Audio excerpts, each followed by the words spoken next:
Welcome to the Dirty Sports Podcast. I am your host, Andy Ruther, coming to you live from the Smut Studio in Venice Beach, California, with my co-host, Joey No Chill Prano.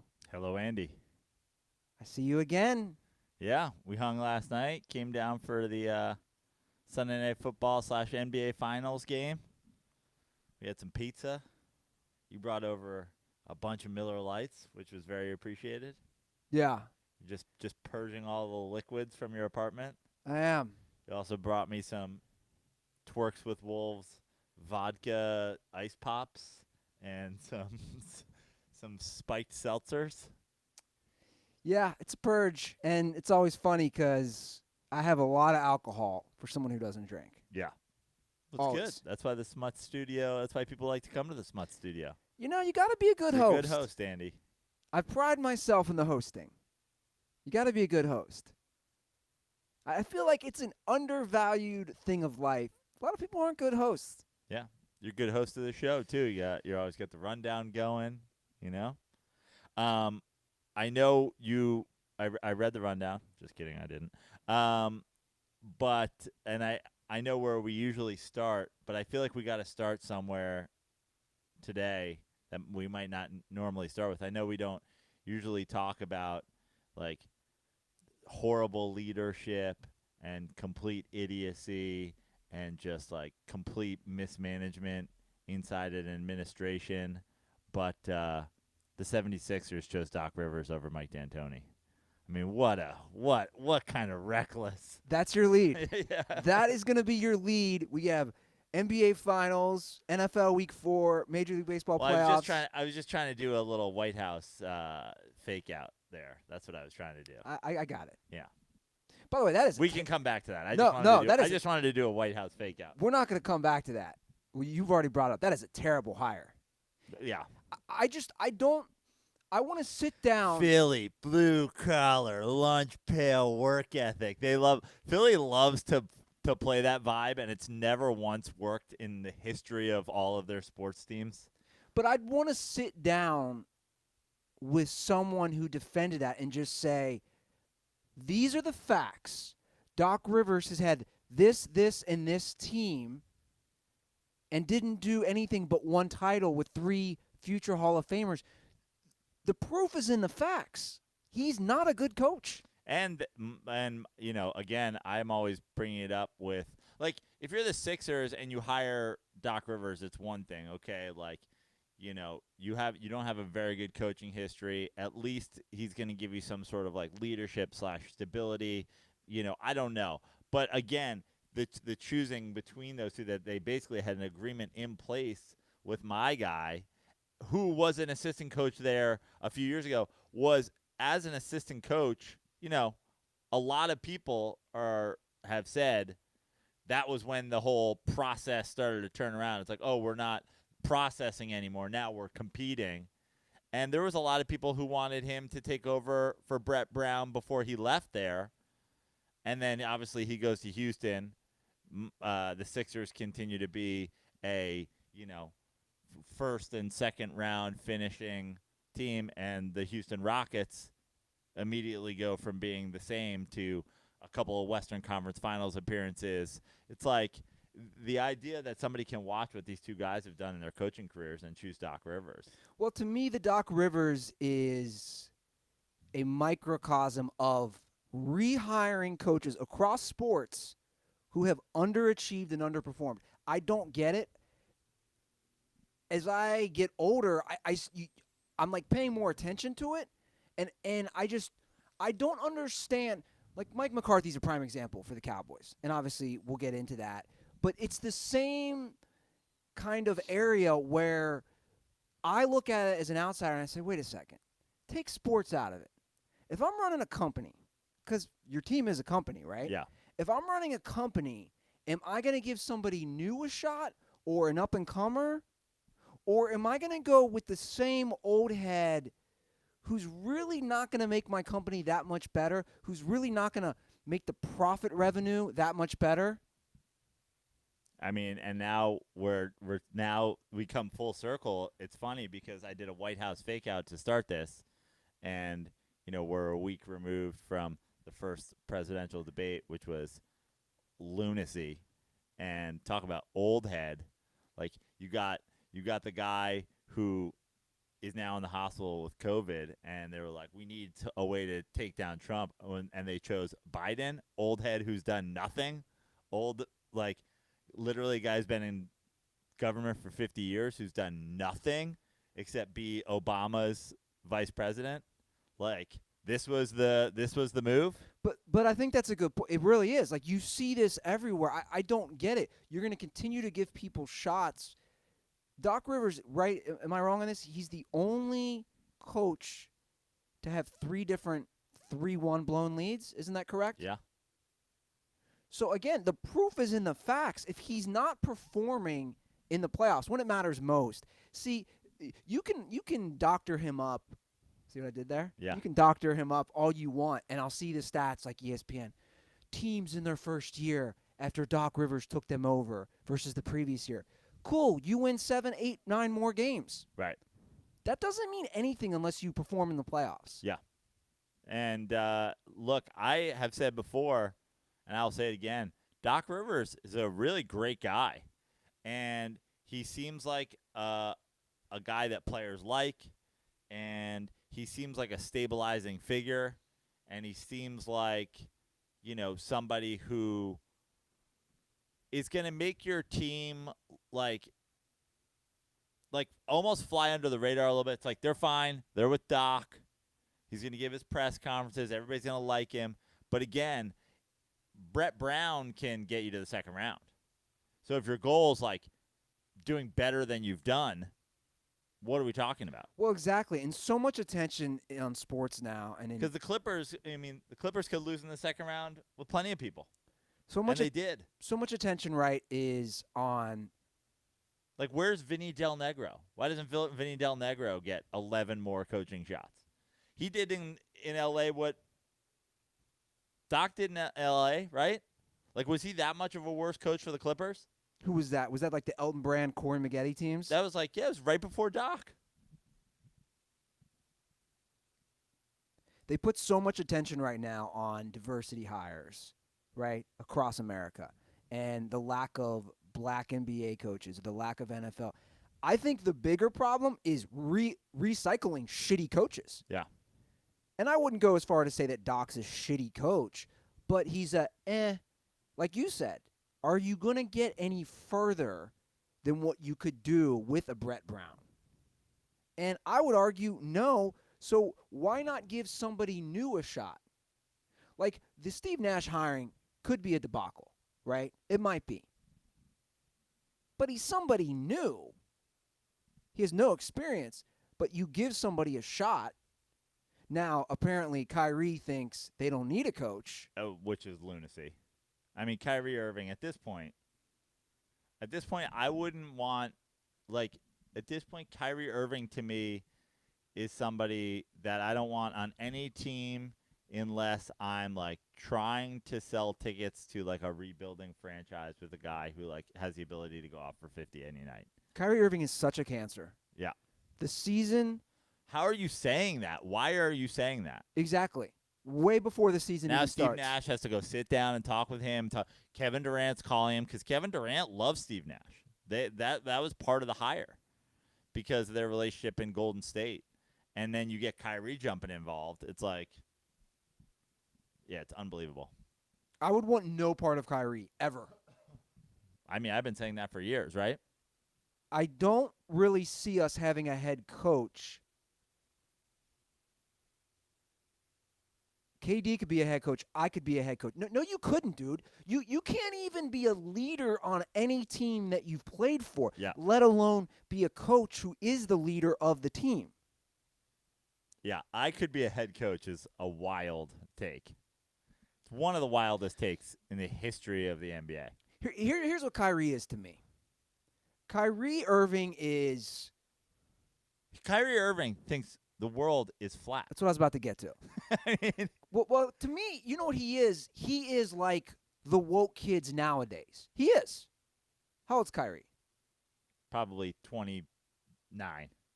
So he's a little older than like the young woke kids. But he tries to sound so smart by like the earth thing, or we're looking at different things, or we don't need a head coach. I think he just tries too hard, and I find him so obnoxiously annoying. He's the NBA's Kanye West. Not as talented.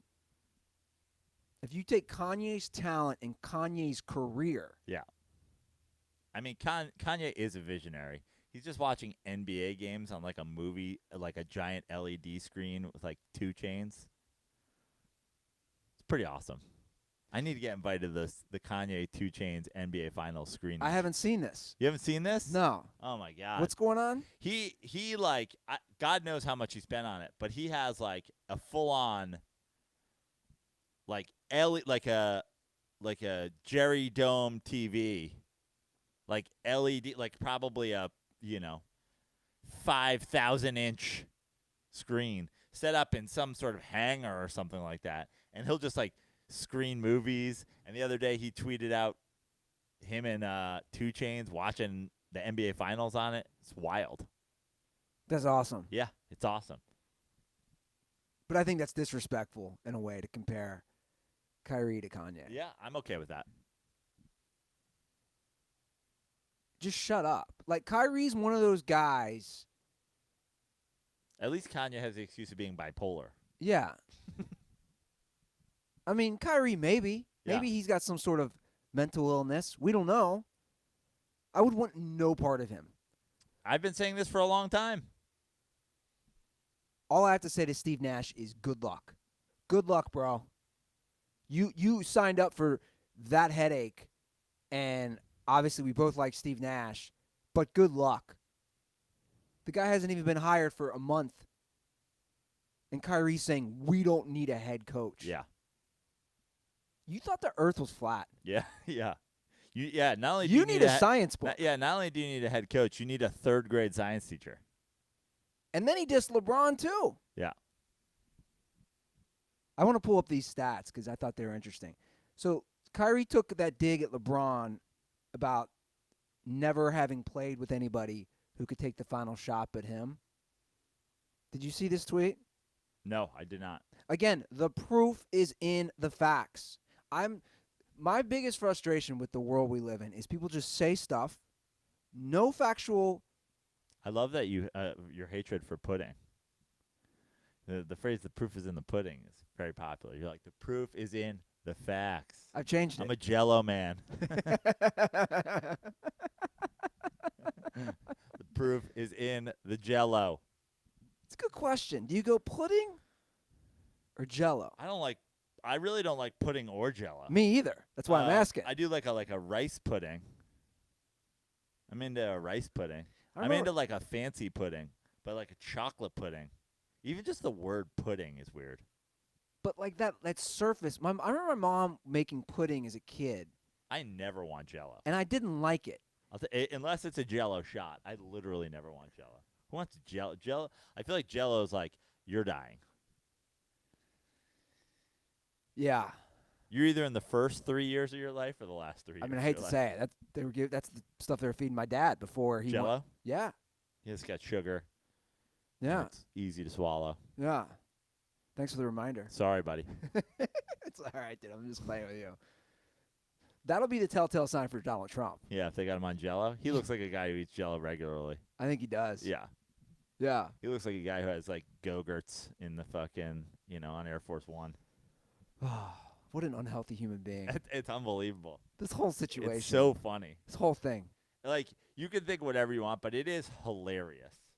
I showed you the video, like, they tried to, like, Adobe morph out him coughing and thing. He's like, we're having a lot of, great progress. And I love just seeing Twitter melting. Yeah. Like I said, I haven't really been on too much. Obviously, you had to show me all that stuff last night. Yeah. It's kind of great these days. My favorite thing, and we've talked about it on the show many, many times, we're not going to get too political here, but my hatred is more for, like, the people that follow him and the people that think he can do no wrong and the people that like defend every horrible idea. Like, we're gonna build a wall and Mexico's gonna pay for it. Fuck yeah, build a wall. And you're like, okay. So like Donald Trump is whatever. He's his own like wild character. But the people, like, he gets COVID. He has to be airlifted to the hospital. And the people, like the spin, like I just go, I'm always, my mind is boggling. How are they going to spin this? But they try to find a way. But they all do it, though. Yeah. Both sides. Yeah. The whole thing is just. I mean, he's basically, like, they're basically a super spreader event now. Like 28 people or something in the administration. That's like insane. Yeah. The whole thing. I mean, it's just, God. Like, these next 30 days before this election, oh my God. Yeah, it's going to be nuts. Well, we love our reality TV. We're living in it. So let me read these stats real quick. Love it. Of LeBron versus Kyrie clutch shooting stats. This is from 2014 to 2015 through the 2016-2017 regular season and playoffs. So this is when they both played in Cleveland. This is the last 5 minutes of the score within 5 points. Okay. I think this is pretty fair. Okay, sure. I love it when they do this. Like, I mean, all these stats, it's fine. Continue. Kyrie is 77 of 210 at 36.7% from the field, 26.6% from three. LeBron is 128 of 305 at 42% and 37% from three. So, quote-unquote clutch, which Kyrie took a dig at LeBron, of course. LeBron is shooting slightly better than 4% from the field and then almost 9.5% better from three. So once again, the proof is in the facts. Yeah. LeBron is more clutch than Kyrie. Also, what is the other factor is what's Kyrie done without LeBron before or after in those situations when you're not the guy that people are worried about taking the shot. It's a whole lot easier, and he's still not as good as the guy who everybody thinks is going to take the shot. Yeah. Well, great game last night. Miami Heat showed up. Jimmy Butler, I should say. Showed up, yeah. Here's another fun little fact. He is only the third player to have a 40-point triple-double, joining LeBron and Jerry West, but the first of those three to win the game. Wow. I mean, we're talking about an all-time finals game by Jimmy Butler. I've heard multiple people describe it as, and I agree with it, it was LeBron getting LeBroned almost. It's like it's the only time that somebody has had the performance that's LeBron-esque against LeBron. You know, you've had great performances in finals from KD, from Kawhi, from Dirk, from, you know, various people over the years against LeBron, but none of them were the complete package. Sure. You know, even when you had Steph, okay, Steph's hitting his shots, but he's not whatever. Kawhi is defending, and he's putting up, you know, he's hitting clutch baskets, but he's not scoring 40 and having a triple-double. Duncan wasn't doing that. You know, like, no one's done that. It's all it was a very LeBron game, and it was also a very LeBron game because the Heat had multiple guys out. Jimmy Butler's doing the Jimmy Butler and the sidekicks show, which LeBron has done, you know, 7 of his finals appearances. Yeah. Jimmy Butler, I mean, just put his team on his back, though, and willed that victory. And now the Heat are back in the series. And on the other side, LeBron played an awful game. I'm going to say it. I'm going to say he played an awful game. He had 8 turnovers. He might have the points and the assists, but in my opinion, the 8 turnovers, 3 in the fourth quarter. I'd say this is LeBron's worst finals game that I've witnessed since one of those Mavs games. I agree with you. He didn't play well, but I think that it was an overriding Lakers, like, like lack of a quality approach. Like they didn't seem to be locked in. It just seemed very like everybody was talking about the sweep, the sweep, the sweep, and it seems like the Lakers really bought in. And I gotta say, I'm surprised at that. I more I'm more disappointed in LeBron kind of not keeping everybody up for it than I am that he had 8 turnovers. It's like LeBron is gonna. But again, Joe, my I got to be critical of him. We watched the game together. When he had 3 turnovers at crunch time in the fourth quarter, and we're talking like guy hitting the ball from back, Yeah. that's like the Jordan Nick Anderson against the Magic, where you never saw it happen to Michael Jordan. Yeah. It's like last night. You're like, ooh, LeBron did that? Yeah. No, absolutely. And I'm not saying that he played well. I'm merely saying that the entire team, I mean, Anthony Davis. He had 5 turnovers. 5 turnovers, 5 rebounds. Only 15 points. On a team, against a team with Bam out, against a team that really he's been able to dominate in the paint. Like, the Lakers, when it's 2-1, like I always say, it's like this is as close as the series can be. If the Lakers had won Game 1 and the Heat won Game 2 and the Lakers win Game 3, this is where we're at. If the Heat steal Game 1 and the Lakers go 2 straight, this is where we're at. You can't get closer than 2-1. But there was definitely a feeling from everybody, and the Lakers bought into it, that the series was over. Multiple guys out for the Heat. They're up 2-0. They're 10-point favorites. All the money's on the sweep. And Jimmy Butler wasn't having that. Yeah. Bottom line. And the Lakers, for as bad as they played, came and took a lead in the fourth quarter. Yeah, and I was one of those people after how well Anthony Davis and LeBron played in Game 2. I thought, because the Miami Heat did not play that bad in Game 2. Offensively, they were extremely efficient if you break down the numbers. And they really weren't that efficient in Game 3. Just Jimmy Butler was. Jimmy Butler was just on another level.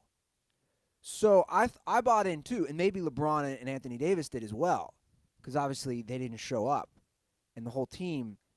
And I want to give credit also to Eric Spoelstra again, because I think that game is representative of how they are as an organization right now. A lot of teams just wilt, right? Yeah. They didn't. They want to make this a series, and they have. Yeah. And I don't think there's a lot of people that are suddenly back on the Heat bandwagon. I mean, I thought the Heat had the ability to make this a series from the beginning. I said I thought they had to win Game 1 to win the series. They didn't do that. My original prediction was Lakers in 6. I'm sticking with that. I just think that there's no chance that the Lakers come back in a Game 4 and have the same casual approach to it. And this is where, it's funny because you're going into a series that's 2-0, and how many playoff series when we were doing home and aways started with a 2-0 home lead? You know what I mean? This isn't abnormal. Sure. Obviously, there isn't that, but this is the big conversation through 2 games was, is Anthony Davis going to win the MVP over LeBron James? And I think you'll see in Game 4 whether or not it leads to LeBron James getting the NBA Finals MVP. But I think you'll see LeBron James be the clear best player. I think he's going to be the guy who takes the team over. Whether that's facilitating, whether that's, being less casual defensively as they were last night, whether that be manning up Jimmy Butler, I think you'll see LeBron come out and be the best player in Game 4. Yeah. I pulled up on the screen. We discussed it last night. Obviously, Jimmy Butler gets a lot of people think he looks like Jamie Foxx. But in particular, we think he looks like Jamie Foxx from the infamous character Buns. Yeah, in Booty Call. A very underrated movie, by the way. Yeah. In my opinion. It's decent. Is that a Def Jam movie? I have no idea. Probably. It's got all the fixings. Who else was in it? Was it Tommy Davidson? And Vivica Fox. Yeah. I mean, I think it's pretty underrated. I don't think it's a Def Jam movie, but is this one of Jamie Foxx's first movies? Probably. Just what a funny name. Yeah. Buns. Yeah. And he's kind of rough like that. Like I was noticing last night or through this series, I think a lot of these guys are really getting their stuff taken care of, their hair and their grooming, because they have access to that like 24/7. It seems Jimmy like Butler gives zero fucks. you can tell. Yeah. He doesn't have the nice looking fresh braids or dreads. He's just like, whatever. I'm not shaving. My hair is what it is. And apparently Jimmy Butler's got his own coffee company. I didn't know this. For real? Yeah. Yeah. So he must have had a nice couple strong espressos before last night's game. He wouldn't get enough foul calls, and I know they were complaining about it, and I agree. I was agreeing with the announcers last night. Even as well as he played, I think a lot of times when he went to the paint, he was getting knocked, and he wasn't getting the calls. Yeah. And that's the way, it's sad because that's the way NBA refereeing seems to have gone these days, is the Jimmy Butlers and the LeBrons and the big wing players really don't get the calls going to the basket. And then meanwhile, the bigs down the block, like Anthony Davis, 2 quick fouls last night. That's the kind of stuff when you have a team that's basically just LeBron James and Anthony Davis and other people. The 2 quick fouls, that changes the early part of the game. It seems like the NBA is just like so much more quick with the whistle when it's like guys banging down below, and then when these, sort of freakish wing athletes like LeBron and Jimmy Butler go, it's like you don't want to flop and you don't want to flail because that takes away your chances of actually finishing. But if you don't get the call. It's like that's the balance in the NBA because they all flop all the time. It's like if LeBron doesn't flop, he's just the Terminator that's like walking through bullets. Yeah. So it's a delicate balance, and I understand it. So this is our final week in the Smut Studio. Mm-hmm. It's come to this. We're going to record next Monday's episode ahead of time, but I would love to hear some calls from the DirtBalls. So call the hotline. It's basically the next episode which we'll record, which will be Monday's episode. We're going to do a heavy DirtBall call retrospective of sorts. Maybe, yeah. I mean, leave some calls. That's why I'm encouraging it right now. Your questions, comments, favorite moments, Smut Studio highlights, even back to the Smut Shack days. Yeah, 310-359-8365. So if you have anything you want to reminisce on from the Smut Studio, early show, whatever, Joe and I are going to bang it out Wednesday. And I don't know if we're going to go live. I think it might confuse. I don't know. Because we're doing Thursdays at a normal time. Right. And I have to schedule this around when I'm taking all my shit out of my apartment. What's your emotional state as it pertains to the Smut Studio? I'm ready to be done. I have a lot of fond memories. I've also been here. I moved in here January of 2010. It's a long time. Yeah, that's like 6 months before I came to L.A. So 10 years in this unit, almost 2 years in the other unit, which was a 2-bedroom. So 12 years in Savagetown. It's a long time. Yeah. Look, I'm gonna miss a lot of stuff about the Smut Studio, but it's gonna be nice being in a house, having space. Like now, I was thinking about it last night when I came back from your apartment. I put on Back to School. I wanted to finish it, and I still didn't finish it because I'm so tired. Like I'm getting I'm going to bed real early, getting up real early. But I thought, going from my couch to the bed, which is like 6 feet. I like the thought of being in the house where you turn the TV off and then you walk to a different area of the house to go You to hold bed. the candle as you walk through the house. Like a Scrooge McDuck. Yeah. With your nightcap on No, man, you gotta sleep naked. and your slippers. I am so team sleep naked, I'm not team sleep naked. but also it's nice to have air conditioning. Like I got spoiled by that the last month in Yeah. the summer. Not really this summer because my dad's so cheap and would have it on like the highest thing. Well, not anymore. No. You'll be able to do whatever you want with that air conditioning. Yeah. But of course I'm going to miss it. But that's why I Yeah. want the Dirtballs to call in. Again, 310-359-8365. Leave your memories and you and I can talk. I mean, the crazy thing is this place, this is only 2 years old, this setup. Yeah. Like I waited way too long to change things around. I mean, remember when everything in this apartment was the color of this couch? Literally everything. The carpet, the floor, the floorboards, the walls, everything. Everything was like the teeth of a 70-year-old smoker. It's just all this like rotted beige color. Hey. Except for the green smut couch. Hey, Stanga, can you send me that picture? Can you DM me? I know he has it. The picture of the day I had my carpet cleaned in January 2015 when everything was out of my apartment. Mm-hmm. Remember how nasty it was? Yeah. I really want to see that. It's come a long way. Oh, this whole place, man. This place is, it's got memories. In fact, I might argue if this place could talk and share stories, some of which I'd love to hear too, that I was so blacked out I don't remember. I'd love to hear that. Memories. A lot of memories here, Prano. Yeah. I can't wait to see the ones that the Dirtballs remind us of that I have long forgotten about. Right? I'm like, oh, yeah, that happened. Yeah. I completely forgot about that. Yeah. So the baseball playoffs are back today. It's interesting because every single divisional series Is a division rivalry. exactly. Yeah, it is crazy. It's crazy.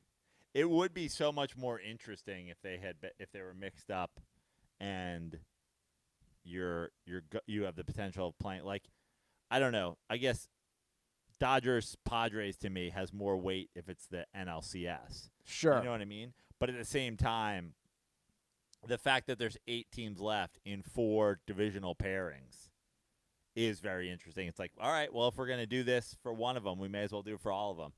Let's have this to be the division round. Who are you rooting for and who do you like? I'm rooting for the Padres, Yes. the A's, the Rays, and the Marlins. Isn't everybody rooting for basically all those teams? I am. The Padres, like, unless you're a Dodger fan, who's rooting for the Dodgers, right? The A's versus the Astros, the whole world is rooting for the A's. The Rays versus the Yankees, like the evil empire, like, is anybody going to Star Wars movies and rooting for the fucking, the dark side?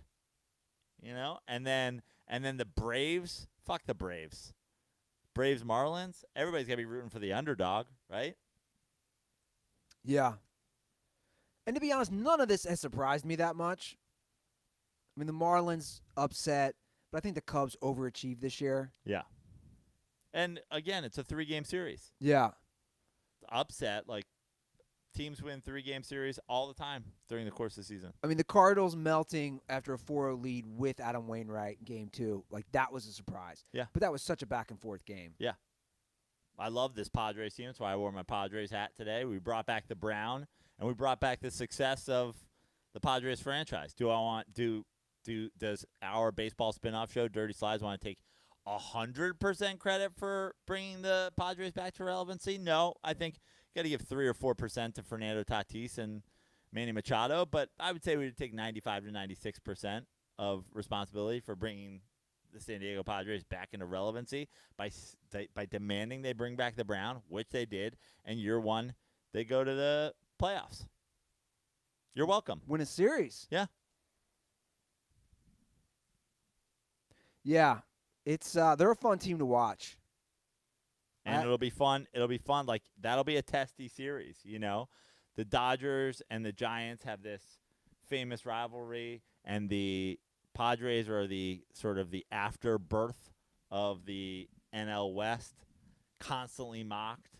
And they're not just young and good now. They're really young and kind of really good. Like, they're going to be a problem for a long time. And the Dodgers, I believe this is their consecutive? 7th consecutive NL West or something like that? It's their division. It's been their division for a while. The Padres win this series. It changes the NL West forever. Yeah. And I'll be rooting for them because, you know, like Donald Trump with white supremacy, until the Dodgers disavow Chase Utley, they're dead to me. Just disavow him. And the Dodgers are like, what do you want us to say? What do you want us to say? I know about Chase Utley. I know about him. What do you want me to say? Stand down. Stand down. Stand by and stand down. As for Ruben Tejada, he can't stand anymore. He can't stand by or stand down or stand up because Chase Utley ruined his leg. It's fine. Is Chase Utley a white supremacist? Do you think Chase Utley hates people of other colors? I think he does. You know what you need to watch, and I know I rave about it, and you don't watch it really. You got to watch the South Park Pandemic special. I know. I taped it. I mean, it's one of those where you're like, wow, they're going so far there now of just like I'm pausing it. Like, what? Did they just say that? Did they just talk about not giving a single fuck? Yeah, I love South Park, and I haven't kept up with it, but I taped that episode specifically to watch it, and I will. I'll watch it today. You have my word. I mean, it gave me some much needed belly laughs where I was really enjoying it. Now, did I enjoy that as much as I have enjoyed watch Russell Wilson cook this season? I don't know. It's a good question. Almost did a spit take. That's a nice transition. My boy's cooking. Sometimes he's making his own recipe. When the headset goes out, like that drive yesterday. I didn't see that. Did his headset go out? Yeah, he said his headset went out on that when he threw that dime pass. He didn't have it the whole series. Which doesn't surprise me that Russ can call his own plays. Yeah. He's not Jared Goff. But you take credit for the Padres and bringing back the Brown. I'm not saying I'm going to take the credit, but what have I been saying for years? Let the guy throw the ball. Let him sling it more. Now, I think a lot of people were saying that too, hence the term let Russ cook. But none of that hand the ball off first and second down, throw the ball. Look, he didn't play his best game yesterday. They're still it's still a very similar approach though. Like that's the thing that people that's my problem with the let Russ cook crowd is the guy is exceptional at throwing the ball in play action. And honestly, he's not just exceptional at throwing the ball in play action. The only time that he looks less than competent now is when they line him up in a shotgun with a running back next to him, and it's a clear passing situation. It's the play action, the moving the pocket. Like, I will take, like, if I had money, if I was live betting on a play-by-play situation, I would go heavy when he's under center with a running back behind him, and I would bet against them when he's in a shotgun with a running back lined up next to him. They move the pocket. They move the defense around with the play action. The whole thing, like, it's just also lunacy for the people who are like, you don't need to run the ball to do play action. It's like, that's just stupid. That's just like, it's whether or not that you can prove that on a game-by-game or play-by-play situation. The bottom line is, if people don't respect the run, then they'll just go run the ball. That's why the Giants fucking suck at play action and every other passing thing, because they're like, okay, we're going to be in your backfield. We're not worried about pressing up our defensive backs to stop Saquon Barkley. The defensive line will stop Saquon Barkley in the backfield. So the thing with Russ is the let Russ cook crowd is sort of also, disregarding that the whole thing is set up by not necessarily letting him cook every play. You don't want Russell Wilson throwing the ball 40 times. No. And if you look at his stats on a game-by-game basis, 20 for 23, 21 for 24, 22 for 25, that's where they love to live, and that's where he has his success. Yeah, I agree. How many times did Tom Brady throw the ball yesterday? 46 times. You're not winning games if you're Seattle and you're just going, let's put him back there in the shotgun and throw the ball 46 times. Yeah, I don't want him to either. Right. So, but, that's it's sort of the give and take with the let Russ cook crowd. It's like, let Russ cook means let him throw 40 times. Well, I think you want balance on any offense, like you're saying. Any team that is good offensively normally has balance with the run and passing game. Look, it was actually a good game. I actually enjoyed the game, and it was closer than a lot of people thought. I thought it would be a good game, and it was. I still think Seattle covered in that game. Yeah, they did. But there was a lot of games. You bring up Tom Brady. I was obviously rooting for the Chargers.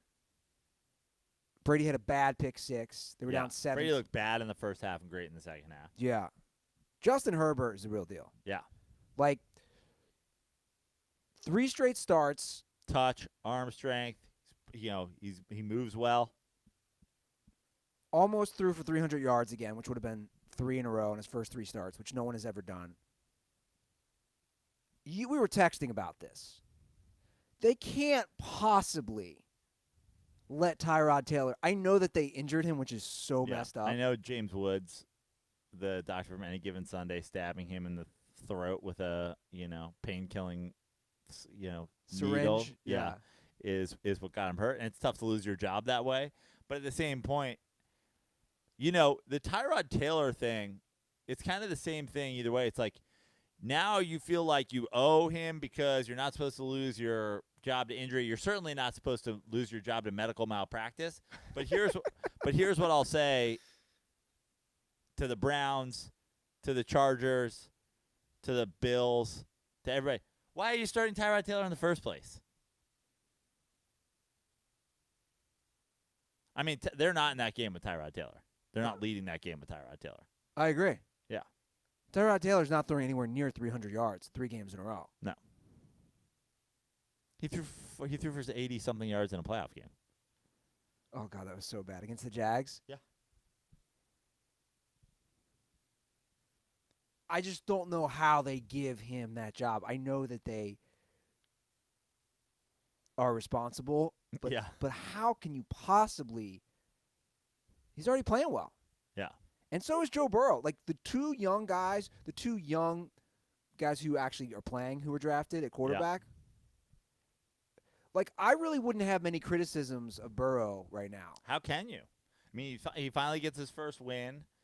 They're just nonstop throwing the ball. They're in every game. Yeah, they're in every game. They're nonstop throwing the ball. They're not running the ball. Like, they're a lot of sets. They're not putting a running back in the backfield, so they're just letting people tee off on Burrow. He's been mobile. He's been accurate. I mean, you talk about the young quarterback. Like, their approach to Burrow is the Peyton Manning approach, the Carson Palmer approach, like the old school, bring a guy in with the first overall pick, let him play right away, let him throw 25 picks in a year, but he gets better fast. Yeah. I mean, I even just saw, somebody do it with Daniel Jones comparison. It's like doing the comparison to first 16 games of Peyton Manning. He's thrown 10 less interceptions or whatever, and it's like yardage and touchdowns are the same. And it's like, well, first of all, it's a totally different world these days in the NFL. But there is something to throwing a guy in there and letting them learn on the job, provided you don't get them killed. Yeah. Which could happen to Burrow. Sure. Could certainly happen to Daniel Jones. Has happened to other young quarterbacks in the past, for sure. Yeah. But overall, I've been impressed with, when we talk about Herbert and Burrow, their accuracy on difficult tight window throws. Yeah. I think that they've both been great. Yeah. And like you said, you just got to keep them on their feet. because I don't know how many hits you can take before you get injured. And also, it's really just one. Like, Burrow got lit up last week. And, Herbert, at least they're not a dumpster fire on the offensive line. They're not the Bengals. Yeah. Yeah, the Bengals are just – look, he has an uphill battle, no lie. That's why I've said you still play for a Mike Brown-run organization that just gave $18 million for a one-year franchise tag to A.J. Green, a recklessly stupid decision. Yeah, and also look at that division, man. The division's going to be tough. I mean, the Browns looked great yesterday. Obviously, they gave up a lot of points and let the Cowboys back in it, but their offense looked exciting. The Ravens bounced back. The Steelers, 3-0. we don't know what the Steelers are going to be when they play a good team and if they get to play this game. Whatever happens with the Steelers, they're now basically having a bye week. Yeah. And so it'll be interesting. I believe the next game for the Steelers is Steelers-Eagles next week. So that should be an interesting test. But it's certainly a tough division to be in if you're Joe Burrow. Sure. Which Baker Mayfield knows all about. Cleveland's offense looked great yesterday. Yeah. This is the best I've ever seen it. Because they're running the ball well. They ran for over 300 yards against the Cowboys.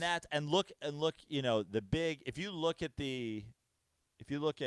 did a fantasy, which I don't do anymore, but if you were a fantasy guy, you'd be like, oh, Odell goes off. Odell has a reverse score. Odell has 2 receiving touchdowns. But all of that, again, set up by this running game. And that's, in the NFL, you kind of have to start there. You don't have to live and die by your running game, but it sets up everything else. And we've seen that going back as far as basically we can remember in teams that get to the Super Bowl and win the Super Bowl. You're not really doing it just chucking the ball around. Obviously, the Patriots have had moments of doing it during the Brady Belichick era, and there's no one like Belichick in terms of swapping every single thing you do to fit your personnel. For the most part, if you don't have Bill Belichick, you better have a strong running game. Yeah. Well, they have depth. Chubb got hurt, and he's going to be out for a while. But you have Kareem Hunt. They have depth offensively all the way around. It was Odell's best game in I don't know how long. This was old school vintage Odell Beckham Jr. Baker Mayfield is improving. Yeah. And Baker missed a bunch of throws yesterday, and he's still kind of erratic. But at the same time, they have so many weapons. Their defense is okay, although they obviously gave up a lot of points late and let the Cowboys back into that game. But they have playmakers on defense as well. Baker just needs to dial it in a little bit more. Yeah. I actually would prefer it if you don't wake up feeling dangerous. Yeah. I'd prefer if you woke up feeling very safe. You're just I woke up today feeling very safe. I have I put a caution tape around just to make sure no one slips and falls. I'm feeling very safe this morning. I've been critical of Baker. Safety protocols are important to me. I've been critical of him and critical on why do you care about Colin Cowherd and Twitter and social media, which I think are valid points. Of course they are. But I will also say I think the Progressive commercials are hilarious. Progressive Book Club? That's a great one. I think Baker is really genuinely funny in that, and I also think he's really funny when he's carrying the groceries and trying to get into the stadium. I think Baker is legit good in those. Yeah. I'll give him credit. I got to give somebody credit where credit's due. You're I still think that you're a questionable quarterback, but great job in all your commercial work. The book club one is really funny. Yeah. And I'm even surprised after such a bad year that everybody doubled down on him. Hulu has live sports. That's what I'm saying. Yeah. They stuck with Baker Mayfield as a marketable guy. And it seems to be working because the commercials are great. And the team 3-1. We don't usually say that about the Browns. No. Have we ever said that about the Browns? When's the last time the Browns were 3-1? I don't know. I'm sure it's out there. It's been Bernie a while. Kosar? Probably, right? Now we got to talk about the Cowboys. Have you ever seen, because Dak shattered the most yards in the first 4 games, and I don't want to take a dig at Dak, but have you ever seen what I would call more empty stats in your life? Like Russell Westbrook? Yeah. I mean, we've had some quarterbacks over the years that did this kind of This thing. is next level. This is next level. And that's not a dig at him in particular because it's not his fault he has the worst defense ever. Right. It's not a dig at him. It's also like the Cowboys get down early, So it's like if you're in the game the whole time, you don't get the comeback stats. You know what I mean? The slop stats at the end of just it seems like I wonder what Dak's, fourth quarter yardage looks like. We're just throwing them back into the game, Now, they should be 0-4. Yeah. But at the same time, they've come back in these games. It's like you can never count them out. I just think the NFC East is abysmal. Well, it is. There's no thinking. And, the thing about the NFC East, everybody, and I'm one of them who's saying, like, are we really doing this? We're really going to give these teams. But, like, the NFC East is just the latest of this. I mean, how long did we go where the AFC South was this? I don't know about this, man. This is next level. I mean, the AFC think South. about the Colts 10 years ago, the Texans 10 years ago, the Jaguars 10 years ago. But I think it was a lot of 9-7, 8-8. I don't see that this year. They're 3-12-1 combined right now. Yeah. It's historically Giants bad. are only a game out, bud. And I talked about McCarthy earlier. I just didn't understand that. Who are you talking? I mean, I can't even. I'm just gonna let you go because, like, what can I say about Mike McCarthy that I haven't already said about Mike McCarthy? Like, just think about Bill O'Brien getting fired eventually. He's 0-4, by the way. The Texans 0-4. Who's a bigger boob at this point? Yeah, they're both. Like, I honestly can't tell them apart sometimes when I look at them. But think about somebody hiring Bill O'Brien when he gets fired.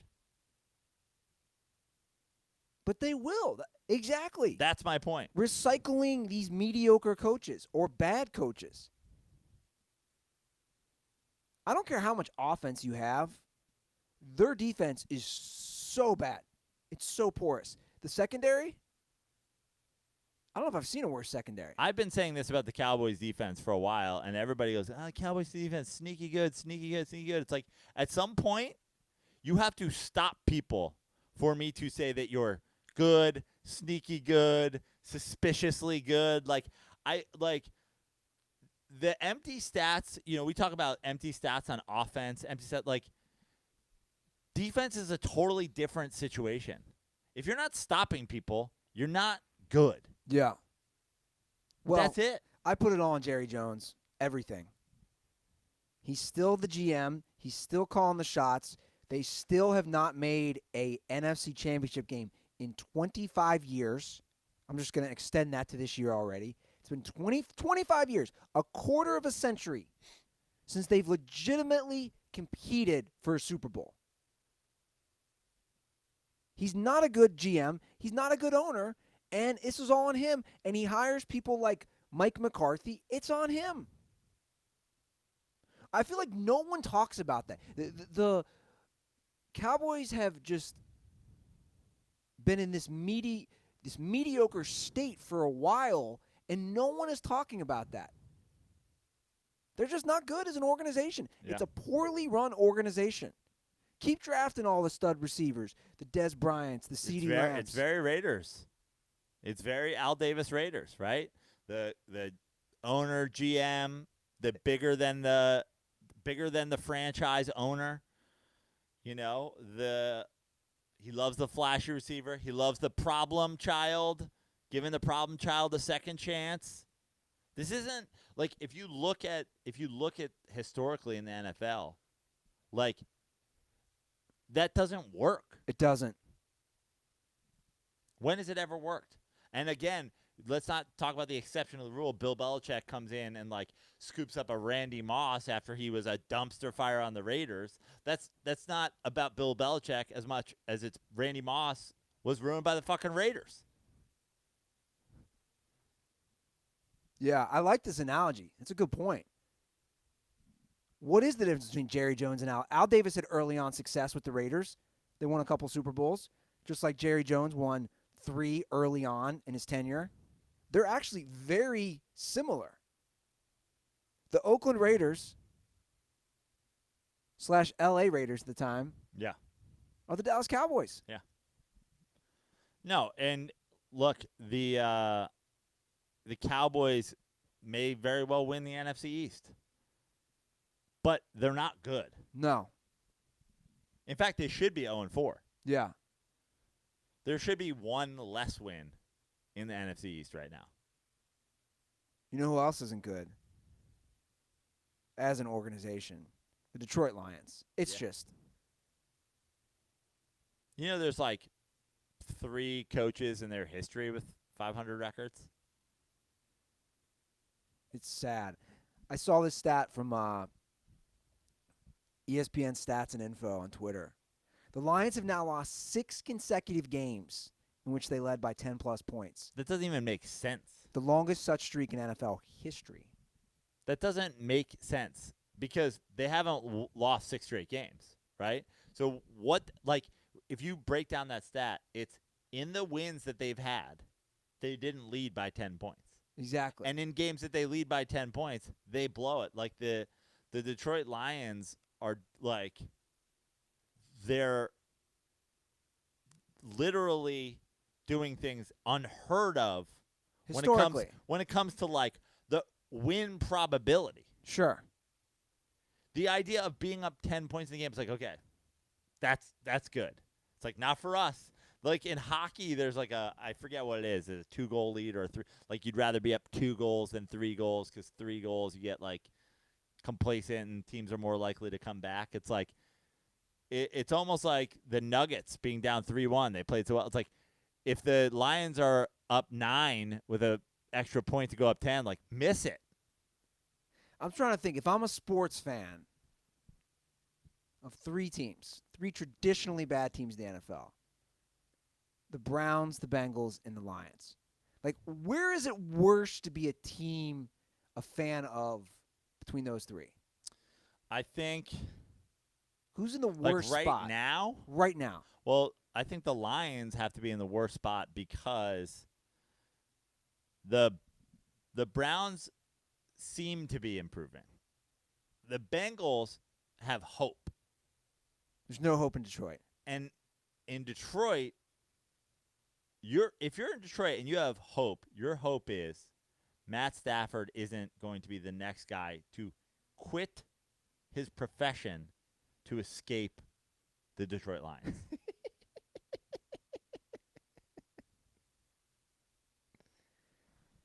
This has happened twice to arguably 2 best players at their position in history. I wouldn't say Calvin Johnson is the greatest wide receiver of all time, but he was trending as a top 5 receiver of all time. Easily. I would like to quit playing football. They're like, why? He's like, I don't want to play for the Lions anymore. And it's a situation where the players who have done it are so good that they can't even say, I want to go play somewhere else. Because they're so good, their team would never let them go play somewhere else. I mean, we've talked about it before, but I'm just hopeful that the Lions free Matt Stafford. Free Lions fans. Maybe just end as an organization. Yeah. Save the fans. Sometimes you just got to call it quits. This sometimes businesses, experiments don't work. Yeah. Like you might be running a business, especially right now in a pandemic.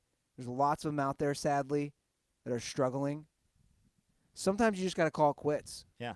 The Detroit Lions are Blockbuster Video. It's like, what are you going to do, man? No one wants to fucking... I love that analogy. No one wants to Be Kind and Rewind anymore. Streaming's a thing. You missed the boat. They are. And while we're discussing Blockbuster, can we end Redbox? Why are you? What are you doing? When I go to pavilions or some of the grocery stores and I see like outside of a 7-Eleven, Who are these people? I don't know. You're touching random DVDs in a pandemic? I don't know the deal today either with like video game. I know for a while like video games were big, but I think you can basically download every video game now as well. I'm not positive. I'm not quite a big gamer. I don't know if there's some things that you can only get if you have the disc, but yeah, because you can get every movie now. Even things that like, remember there was a time where it's like, oh, you can only get this as a rental and then it'll be available. It's like now you can get everything. Sure. Who wins the NFC West? The Cardinals lost yesterday. They're now 2-2. The Niners are now 2-2 after a game they could not lose against the Eagles. Yeah. I mean, I think it's going to come down to the Rams and the Seahawks. Yeah, I think so. I like the Rams. The Rams did not look great yesterday against my Giants. I would have I've now gotten to the point in my Giants season where I'm betting against the Giants, and then like it's a win-win either way. Either I win that my team actually wins a game, or I win on them losing. Of course, the fucking Rams couldn't cover, so I get fucking burned in the middle because the goddamn Giants are trying to ruin my life. But the Rams didn't look great yesterday offensively, and I actually, props to the Giants too. I've been saying it all year. The Giants defense has looked as active as it's looked in a decade. They have some strong personnel finally on every level of the defense, at least one or two guys who are playmakers on every level of the defense. And of course the Giants offense is a disgrace. Oh my God. But so painful to watch. But I liked the Niners' chances of coming back and playing well. They just have obviously had a bunch of injuries. So I think even if you have a situation where the Niners get more healthy down the year and they're competing for a playoff spot, I could see them, winning a playoff game on the road. But right now, with their injuries and with the way those other two teams are playing, I think it's got to come down to them. Yeah, I agree. I think it's going to come down to the Rams and Seahawks. I think yesterday was very disappointing for the Cardinals. The Cardinals are going to be the team that plays spoiler in the NFC West. Sure. They're going to be a team that beats these NFC West teams. They've already done it with the Niners. But, that's the game that's going to be a trap, is when the Rams and the Seahawks are playing the Cardinals. Yeah. That was a really rough game to watch last night. The Niners-Eagles game? Yeah, it was tough. Yeah. It was tough to watch. It was tough to hear what they were saying, wearing masks, the whole thing. Yeah, that was weird. We were going back and forth between the sound of the NBA game and the NFL game. What do you think? Let me ask you about this game. Who will gain more positive or negative momentum from that game? Is that a bigger boost for the Eagles or a bigger, blow to the Niners? Good question. I mean, it puts the Niners at 2-2. The Seahawks are obviously 4-0. The Rams are 3-1. I think it puts the Eagles in first place, although, again, they have one win. I'd say Niners. Nothing from that game showed me, hey, the Eagles can win 9 games this year. But what I did learn from that game was, wow, the injuries are so bad on San Francisco, and then they're going to a third-string quarterback because Mullins isn't playing well. And although Beathard came in and was slinging it. Yeah. This dude came out with his red beard. Fucking the pirate red beard. Gave 0 fucks. I was like, well, why didn't you guys just do this? Why wasn't this your approach with Mullins? It almost felt like it was a very, oh, well, we tried. Yeah. We tried to play this game right, and Mullins didn't play. And now just, get in there. And, I was like, I love this. Yeah. They're fucking slinging it at the end. I mean, the Eagles have so many injuries, too. I don't even know who Carson Wentz is throwing the ball to. Yeah. I think it's the Niners, though, because the NFC is so much tougher, and that division is so NFC much West. tougher. Yeah. Yeah. It's and they won the division last year. Yeah. Which means they have to play all the other division winners. So they're going to go through a whole gauntlet they might do what the Rams did. They have a great season, then they go like 9-7. Yeah. They're still going to be competitive. They're still going to be right in the thick of things, for sure. Got to give Josh Allen some love again. This is your new man crush. I just think that I'm going to go on record right now and say it. The Buffalo Bills are contenders to make the Super Bowl. Wow. I mean, how could you not say it right now? I guess if you were gonna make the claim, if you were gonna ask somebody whether or not they are, like I'm not going out of my house holding a press conference to say the Buffalo Bills are Super Bowl contenders, but you can't say that they're not. If you're like, are they? It's like you can't say that they're not. They're playing well. They've beaten. I mean, I picked against them 2 straight weeks because I just, you look at. It seemed like the Rams weren't getting the respect that they deserved, and the Rams came back. That game was kind of crazy, and this game was, in a way, closer and not as close as the points. Yeah. It's like it was close for a while, but it wasn't a 7-point game at the end. I mean, what you say, the Bills are on the road. Like, the Josh Allen thing is he still makes wild decisions, but you kind of love it. It's like, great, go for it. It's Brett Favre-esque. Yeah. I mean, the play he got hurt on where he, backhand double play ball, tosses it out there, like, it's kind of crazy, but he seems like he can take a licking, and I'm into it. It's fun to watch, that's for sure. They were saying during that game yesterday, I forget who it was on the Bills, but one of the players, I think defensively, was saying, we love Josh because he's not one of these prima donna quarterbacks, basically. He takes hits, and he's ready to put it all out there. Yeah. So it seems he delivers hits a little bit, too. I mean, he's a big guy. He's attacking people and when he's running the ball. Their running game is decent. They've got Diggs playing really well. The defense is looking great. And that's my reason for saying I know it's 4 games in, but the AFC's weaker than the NFC. Obviously, you're going to have the Chiefs. You're going to have the Ravens. But, like, after that, I mean, I'm not trying to take a dig at Lamar Jackson. Legitimate question. Long term, who do you want? Right now, Josh Allen throws a better ball than Lamar Jackson. Yeah. He just does. He throws a better deep ball. Lamar still hasn't won a playoff game. I mean, that question kind of resides on the fact that both, and this is what I would always say with Cam, is I don't mind at all playing this style when your guys are young and they're developing, and this is how you have to win games. The older you get, the harder it is to do this consistently. The harder it is going to be, and both guys are still very, very young. Sure. But I'm talking about year 7, 8. When you say long term, when you start reaching, the cusp of 30 years old, the idea that your goal line play is snap the ball to your quarterback, have him run into a pile off tackle, it becomes just scientifically reckless.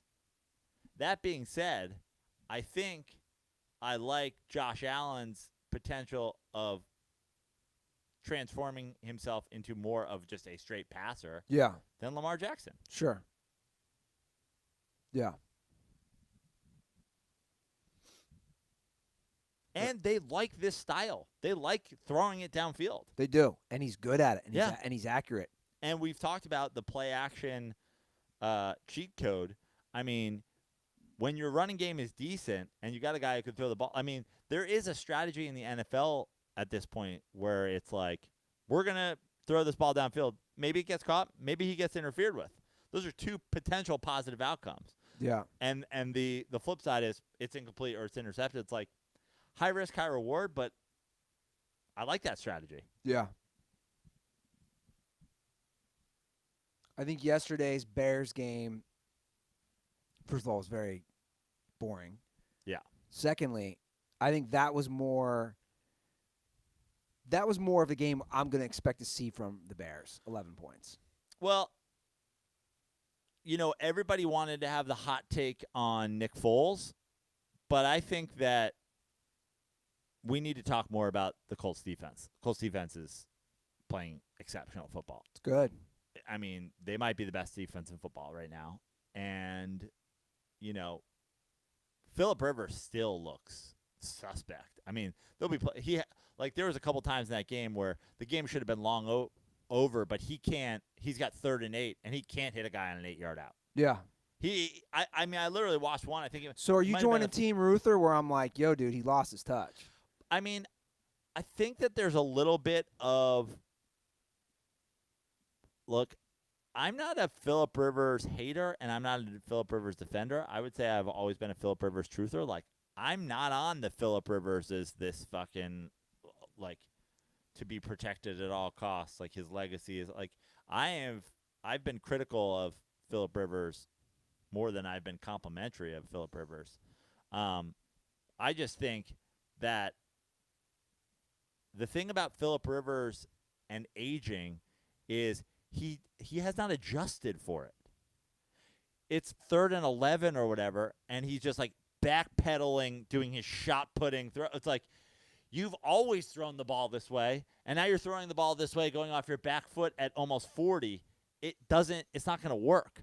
And the flip side of it is this is what I was talking about with this Colts team the last couple of years and how reckless it was to not give them a quarterback who's just competent because Phillip Rivers doesn't look good, and they're winning games by running the ball and playing defense and not having a total question mark back there. So, yeah, we can all say, oh, the Bears should have gone back to Trubisky, or the Bears should have started Trubisky and brought Foles in because that's how he thrives as a backup. It's like I watched a game and I was just like, man, the Colts defense is really good. Yeah, I don't know. I have a lot of questions about Phillip Rivers. He can look great one play, and then you're like, what the hell? But that's kind of his career, right? Yeah. A little bit? I mean, the Texans are done, so you can already cross them out that division. Yeah, the Texans are done. Bill O'Brien's a So boob. I don't know if you know this. So Bill O'Brien is the coach, the GM, and starting this week, he's calling plays. Like, he has complete carte blanche with that Texans organization. And now he's free Deshaun Watson. He gets rid of DeAndre Hopkins. They're 0-4.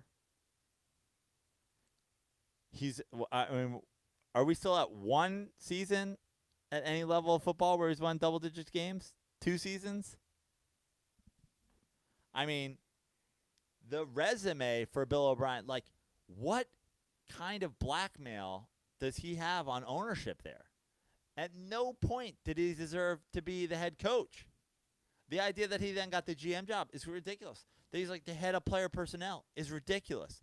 No, he's won 10 games twice. So at any level, college. Penn State, he went 8-4, 7-5. Texans 9-7, 9-7, 9-7, 4-12, 11-5, 10-6, and 0-4 this year. So the last 2 seasons he's won 10. The last 2 seasons when he had DeAndre Hopkins and Deshaun Watson, he squeaked himself over the double-digit mark. He's such a boob. There's nothing about the Texans' offense in the entire Bill O'Brien tenure that is anything besides playmakers make plays. Try. See what you can do. Just be exceptional. There's no offensive personality at all. What do the Texans do on offense? I don't know. No one does. Deshaun Watson doesn't know. Guru. Because he was Tom Brady's quarterback. No one has said that. But I'm saying he has a career because of it.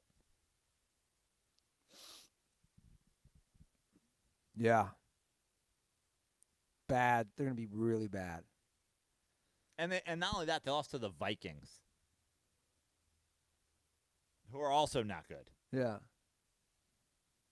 Have you seen this girl who Mike Zimmer's supposedly dating? I didn't understand it. I thought it was photoshopped. I mean, what is this girl's deal? I mean, Mike Zimmer can't even be that rich. He's not good looking. He's super weird. He's the coach of the Minnesota Vikings, who have been disappointing in his, like, is Mike Zimmer even, like, getting a lot of, like, what's up coaches at, like, Minnesota restaurants? I think Zimmer's a Fine coach. yeah. I mean, man, he's been there since 2014. He's 57-40 overall. I think he's pretty good, Joe. He's had one losing season. Yeah, that's what I'm saying. He's been fine. I don't know what her deal is. Good for Zim. Yeah. Do we need BSO to investigate this? I think he's busy. He's like, neither of them are black. I'm out. This is a job for Dirty Sports. I turn this one over to you guys. We're gonna get to dirtball calls here. Before we do that, I saw a comment in the YouTube section I gotta read. Yeah. I don't know if it's true or not, from Kyle Aronofsky. Jacob Faith is getting his Dirty Sports tattoo removed today. Oh, that's sad. I mean, Jacob Faith just disappeared off the radar. He got a tattoo, and like weeks later, he was gone.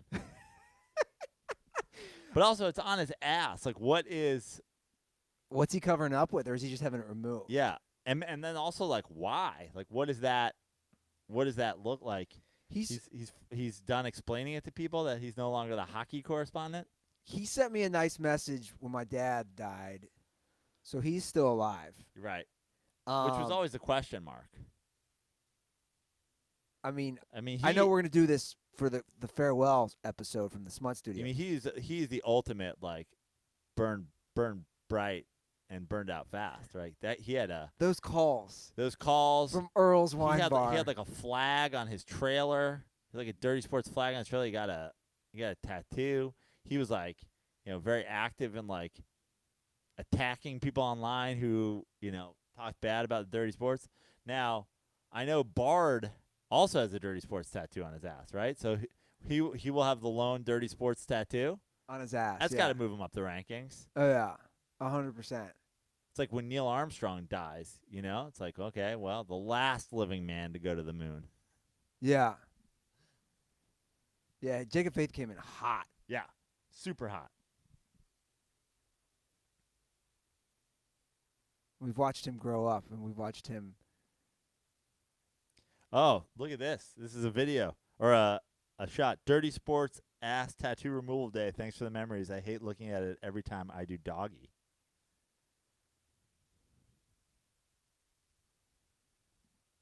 Does that even make sense? What? Like in the mirror? I mean, yeah. Or is that like his boyfriend's Snapchat?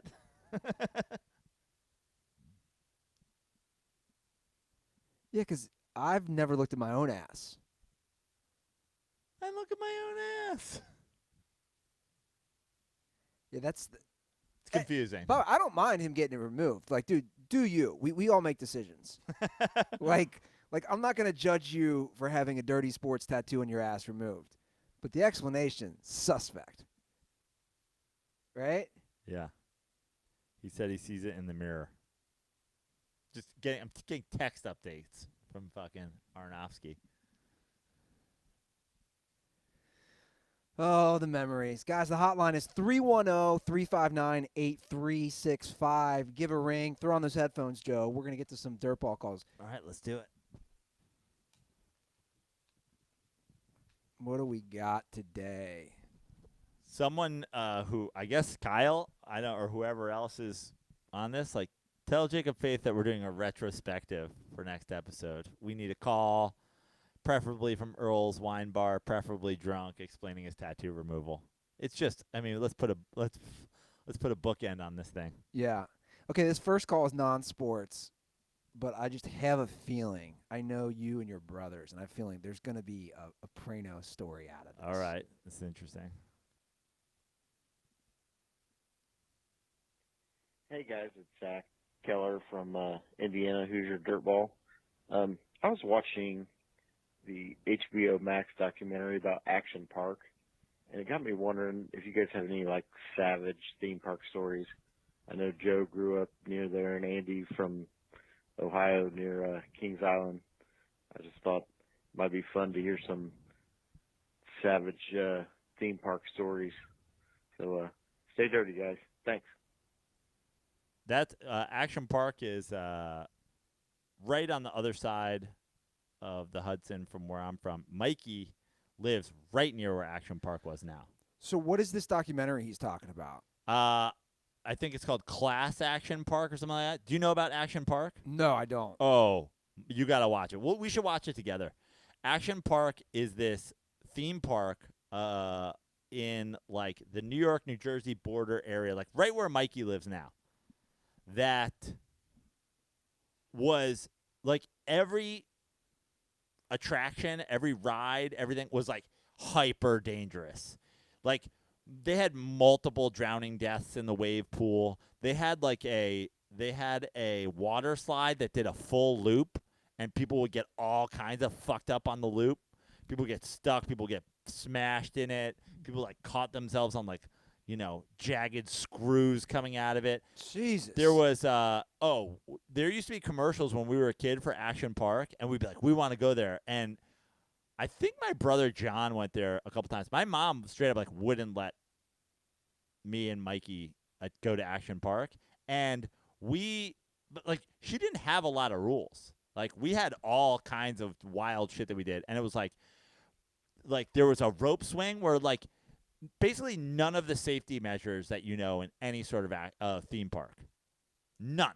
No safety measures. Multiple deaths at Action Park.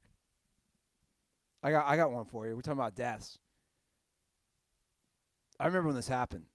In 1991. So Kings Island is the big amusement park in Greater Cincinnati. It's right across from where they do the big tennis tournament in Mason, Ohio. Probably like, I don't know, 45 minutes from my parents' house.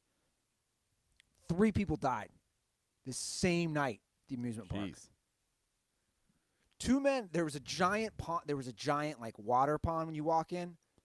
2 men were electrocuted. Okay. So one fell in, and then an employee tried to save that person. And they got electrocuted? They both got electrocuted. And then a third person got shocked but didn't die. And that same night, there was this old thing called the Flight Commander, where you get harnessed in and you can spin around and you're way up. Some drunk chick didn't buckle herself. You just got thrown. Just fell out when she turned. So 3 people died the same night. That's wild.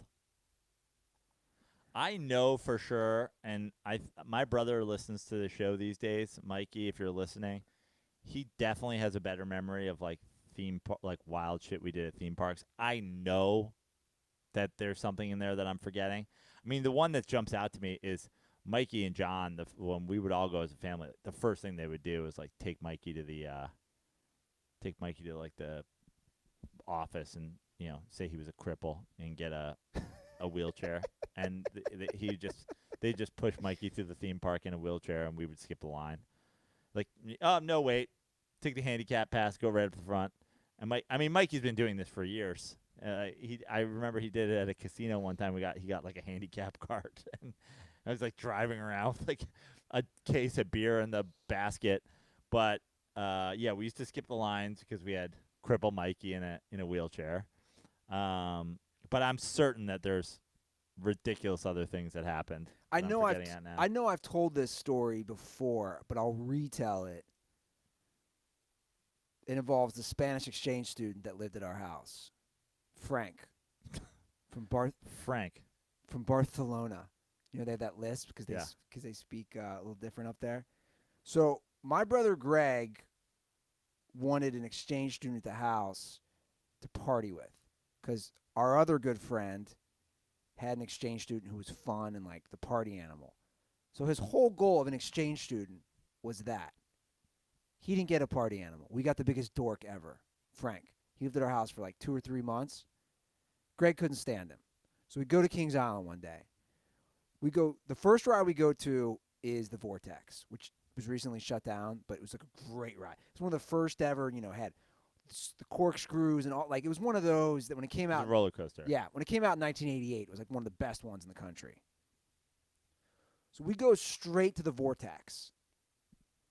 I'm in, like, I don't know, 7th grade. My little brother's in 4th grade. Greg's in high school. It's a fall day, so it's not too crowded. We get right on. We're all excited. Frank is terrified afterwards. He had never been on anything like this. All the loops and corkscrews and the height. And he's, like, shaking when we get off the ride. And Greg's like, "You're such a bitch. It's the best ride ever. Like, what's fucking wrong with you?" So then we go on, like, a minor small one, especially for my little brother, who's, like, 9 or 10 at the time. The Screaming Eagles. He wouldn't even get on that. And my brother Greg was so mad. He's like, "You're such a fucking pussy.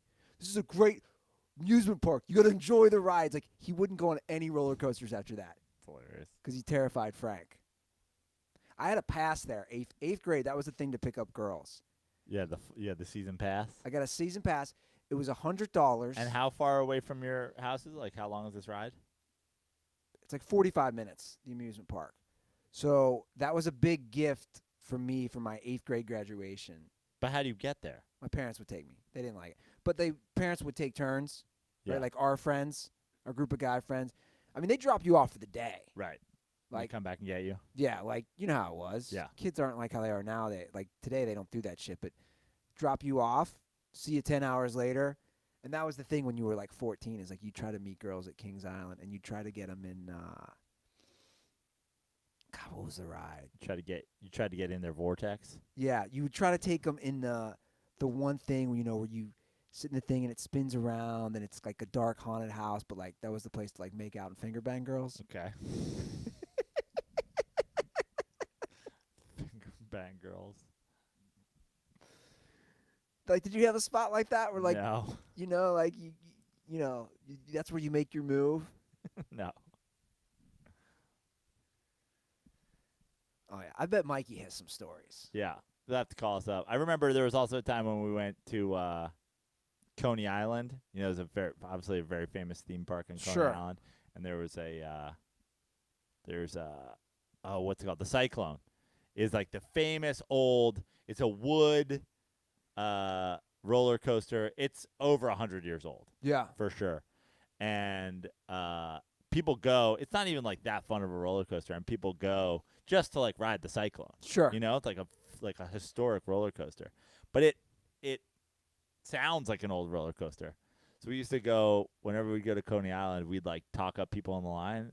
People visiting from like wherever. You know what I mean? Like, "Oh, we're from London." It's like, "It's your first time on the Cyclone?" "Yeah." It's like, "Oh, I've ridden it 700 times. This is my 700th time riding the roller coaster." And they're like, "Oh, it's so crazy." And you're like, "You're going to take pictures and the whole thing?" And they're like, "Yeah." And then as you start going up the thing, you know, the roller coaster like makes that sound of it's climbing. Like the sound of the Cyclone climbing is aggressively loud. I'm sure. Clacking. It's that old wooden roller coaster. Yeah. My buddy and I would always be like, "What's this sound?" We're like talking to somebody next to us. They think we've ridden it 700 times. We're like, "What's this clacking? What's this clacking? Stop the ride! Stop the ride!" And the people will be like, "What? What? What?" And then you get to the top and you start going down. It's It's terrifying people. Yeah, yeah. Somebody taught me that one. I haven't been in a theme park in a long time. Yeah, me either. Like, I'm talking like 20 years. I mean, have you been to Magic Mountain? No. I went to Magic Mountain once when I visited Los Angeles. Pretty solid. They got all the shit.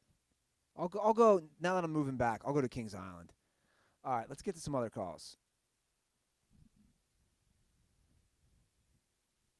Hey guys, Charlie from Minnesota calling in about my record-setting Minnesota Twins. We just lost our 18th consecutive playoff game, which, as you all know, is a record for the longest playoff losing streak in any sport ever in history.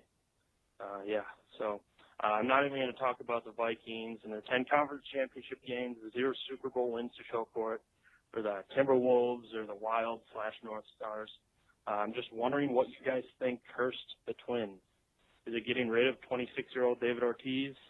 something like that, Big Papi curse. I don't know.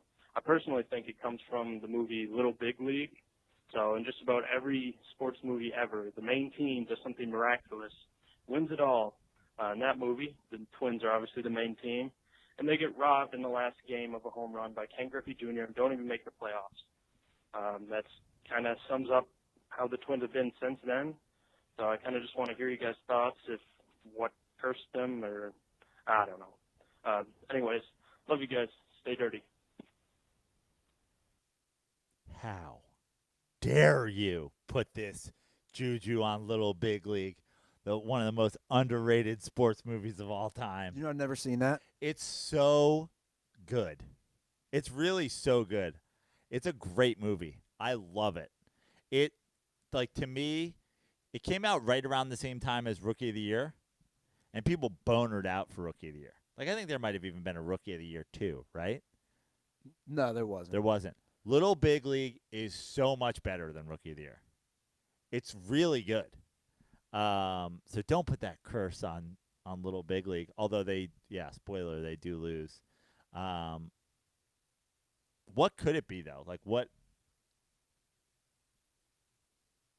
I mean, Kirby Puckett, didn't he get into some bad? Wasn't he like? He passed away. Yeah, wasn't he like assaulting people in bathrooms and stuff like that? Wasn't that like a Kirby Puckett? Didn't he have some sexual assault allegations? Well, let's hope you're right, especially with him. I'm not trying to piss on the grave of Kirby Puckett, but I think they called him One-Eyed Willie because of his bathroom actions. Man, he passed away young. Yeah. 45. Domestic violence. Following his retirement, Puckett's reputation was damaged by numerous incidents. Yikes. Yeah, he had multiple incidents. One including he threatened to kill somebody. Curse of Kirby. Is that the answer then? Kirby curse. What year did Kirby die? He passed away in 2006. When's the last Minnesota Twins playoff win? I'm going with the Kirby curse. I think you're onto something here. Can't get hits in the playoffs if your most famous player ever is hitting his wife at the same time. They last won a game in 2002. They won the Division Series. They've lost every game since 2003. Which is 1, 2, 3, 4, 5, 6, 7, 8 different playoffs since 2003. Yes, it's right around that time when he was doing that stuff.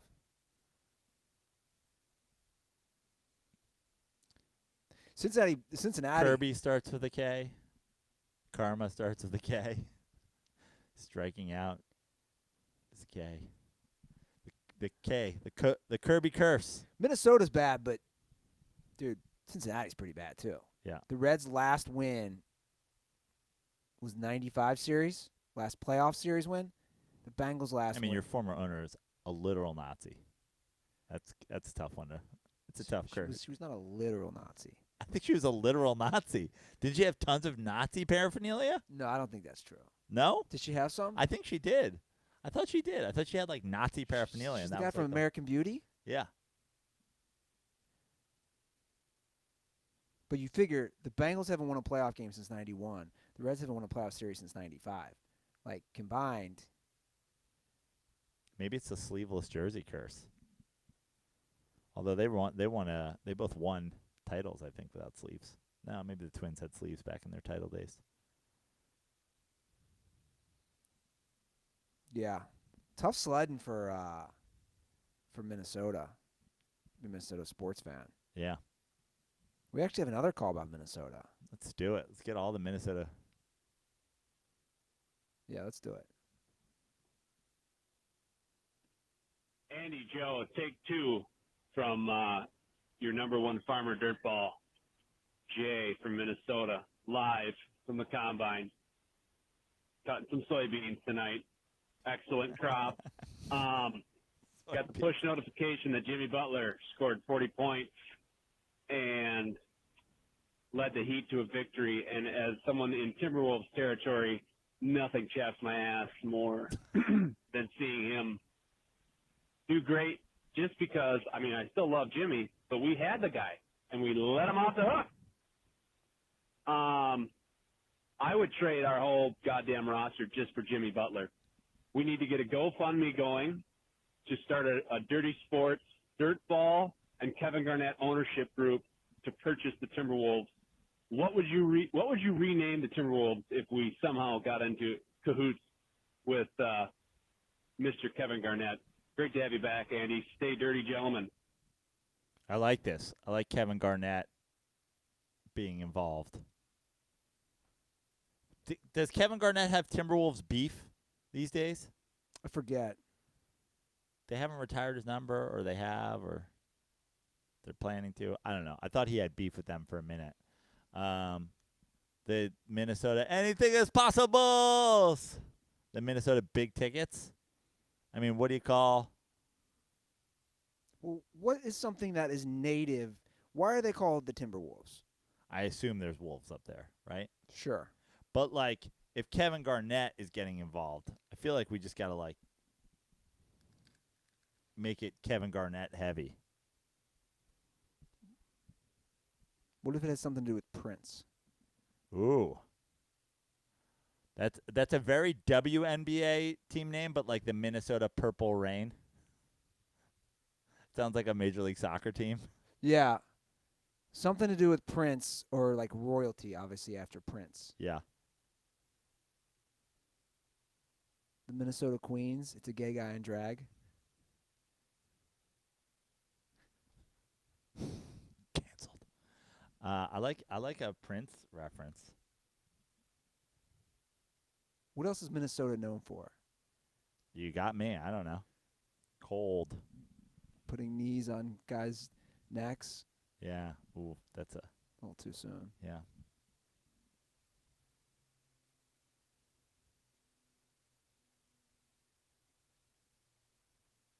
The Lakes, obviously, the Lakers have that. Right. Oh, there's another curse. They leave Minnesota. Lakers have, what is this, their 32nd final or something? And Minnesota's got nothing. Man. Yeah, I don't know. The Minnesota Abominable Snowmen? I don't know. I like either a Prince reference or a Kevin Garnett reference. If we're getting Kevin Garnett involved. And the dirty sports. I like the Minnesota anything is possible. It's got a great ring to it, Joe. Except for Kevin Garnett getting 800 on his SATs. Joke will never get old. That's a good one. Okay, the last call I'm going to play today cuts off, and I really want to know, but this is such a mystery for us, dude. That's why I have to play it. Okay. It's a long call, but actually this is a long call I approve because it tees up the whole situation. And we don't have an answer because he didn't call back, which makes me think, dude, you got to call back. Whoever this is from 916, you got to call back because this call had me thinking, what? Oh, I saw this the whole show. I saw this on the rundown. I'm like, how is this possibly my fault? Hey guys, it's Dirtball Billy. A rough night last night. Quick story for you.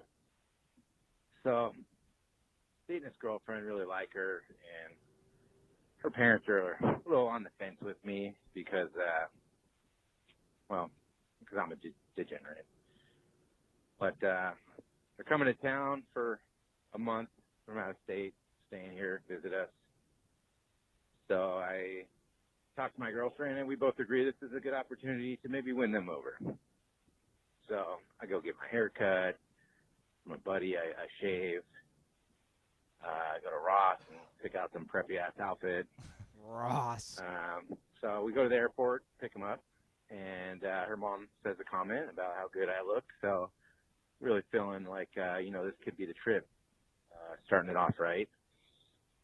Well, we're heading out of the airport, and traffic's pretty bad. So I mostly use Apple Maps on my phone. But sometimes if there's traffic, I switch it over to Waze only once every few months. You know where this is going. Probably. Yeah. And, see what the alternative route is or see what's going on. So I flip open my Waze app and punch in the address, and, it's all good, accident ahead. Well, so we're driving, we're catching up, everything's all cool. And 5 minutes later, out of the blue, loud as can be in my speakers, cues Joe Prano. Quarter mile ahead. Suck my tiger dick and exit right. And full-blown panic mode. Shuffle through my phone, and clearly... That's it. Oh, wow. Talk about leaving us hanging. Yeah. That is, for people who don't know, you can record a custom voice for Waze. You know, you get all the celebrity voices. They had Morgan Freeman. They had Vlade Divac for a while. Somebody told me a while ago that you could do a custom one. So I recorded and I tweeted the link out. It's the night LSU won the title. Yeah. I recorded custom directions for Waze as Coach Ed Orgeron. And it was a lot of things like, you done fucked up, make a U-turn. Suck my tiger dick and make a right in a quarter mile. So I know that was a popular download for a while. And apparently Billy downloaded it, and it was on while he was driving his girlfriend's family home from the airport. And trying to make things good. Yeah.